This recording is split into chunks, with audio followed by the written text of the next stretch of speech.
Tere taas kõikidele vaatajatele, Kristjan Kümme taas kord siin. Ma loodan, et kõik ei ole koroona hirmus veel kodus ja teevad oma tavapäraseid asju. Nagu näete, siis väljas on päris mõnus kevad. Traktor on välja aetud ja aknad on lahti, taimed kasvavad, puud on pungas ja värki ja nagu te näete, siis meil on käes tõsine töö. Nimelt vanasti oli siin kasvuhoone, nüüd ei ole, aga nüüd on vaja uus kasvuhoone ehitada. Selle jaoks on meil siin terve hunnik igasuguseid zinkpläkist juppe, igasuguseid poste ja kaared on ja uksed ja tuulutusavad on ja kärol on lõpuks välja tulnud, sest jah, lisaks teeme timelapsi. Ilmselt tänase päeva jooksul kasvuhoonet välja valmis ei jõua, sest meil on terve hunnik lisajuppe teha. Kasvuhoonesse tuleb täisautomaatne kastmine, nagu ma olen varasemates videotes rääkinud. Nagu te näete, siis IBC on siin, voolik on olemas, tahab veel natukene puhastamist. Ilmselt Caroli järgmine ülesanne on see minu väga geto väga halvasti keevitatud asendus lõpuks üle värvida, et ära ei roostetaks lihtsalt. Ja siis tuleb panna siia toru ja saab hakata vihmavett koguma. Aga järgmine ülesanne, mis vaja teha on kaartele pikendused panna ja siis saab teha valmis 2 otsa põhimõtteliselt, kus on siis 2 ust seekord. Kummaski otsas on uks ja siis põhimõtteliselt nad on enam-vähem ühesugused. Pärast siis saab hakata vaikselt neid maa sisse panema ja hakata järjest kaari juurde panema.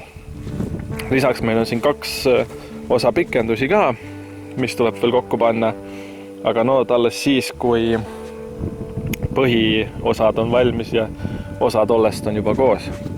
Nii et järjekordne update siis natukene õhtupoole, siis kui ilmselt juba esimesed kaared on maa sees ja kasvuhoone hakkab oma kuju võtma.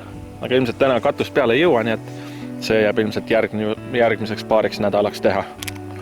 Nii et tuleme tagasi, kui veits rohkem on valmis.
Nii, ja kell on saanud umbes 4 läbi.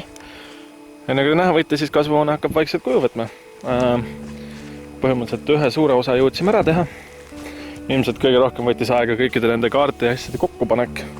Ja pärast edasi juba läks veidi lihtsamalt. Nagu te näete, siis see kasvuhoone on võrdlemisi kõrge ja üks osa on veel seal.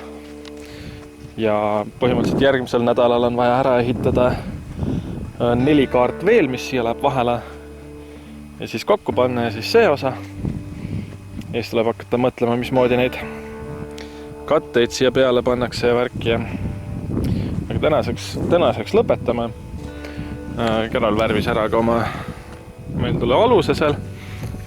Istutas lille maha, nii et nüüd ei olegi muud kui kraam kokku korjata. Asjad ära panna ja teha väike grill ja siis lahkuda maalt järjekordselt. Nii et siis järgmisel reedel tulen taas ja alustan uuesti nende kaarte kokkupanekut. Eesmärk on järgmiseks laupäevaks või pühapäevaks ilmselt valmis jõuda kõik need kaared ja kasvuhoone põhimõtteliselt ka kokku panna täielikult, et siis saaks hakata sisse vedama mulda. Ilmselt jätame selle viimase otsa kõige viimaseks, siis me saame käruga siia mulda järjest sisse vedada. Ja siis on täitsa okei, ma arvan. Nii et vaikselt hakkab see asi kuju võtma. Nii et tuleb põhimõtteliselt sama palju veel siia juurde ja siis veel üks jupp. Nii et põhimõtteliselt 4 sellist vahet tuleb veel, nii et 4 meetrit veel sinnapoole ja siis kuhugi sinna tulevad väiksed põllud ja värgid ja siis vaatame, mis siit edasi saama hakkab. Nii et tänan kõiki vaatamast, laikige ja kommenteerige ja jätke oma arvamusi ja värke ja olge ohutud ja kohtumiseni juba järgmisel korral. Nii et olge rahulikud ja olge rõõmsad ja kohtume järgmine kord. Tšau!